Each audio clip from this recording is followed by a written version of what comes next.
జయశంకర్ జిల్లా భూపాలపల్లి దిక్షగుంట్ల గ్రామానికి చెందినటువంటి ప్రజలకు డబుల్ బెడ్రూములు అని చెప్పని డబుల్ బెడ్రూమ్లు కట్టి పిల్లర్లు వేసి స్లాబులు వేసి కొంతవరకు ఆగిపోయినటువంటి ఇండ్లు ఇప్పటి వరకు ఆ ప్రజలకు అందించినటువంటి పాపాన పోలేదు.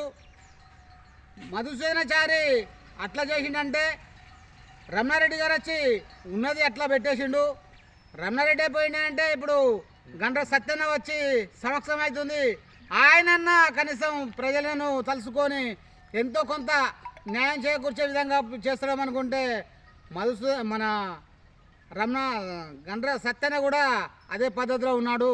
మరి ప్రజలంతా ఎటు పోవాలి, ఏం చేయాలి, ఉన్నటువంటి ఇళ్ళ పరిస్థితులు ఏంది అనేటువంటి విషయాలను గుర్తించకపోతే ఆ ప్రజలు ఏం చేయాలి?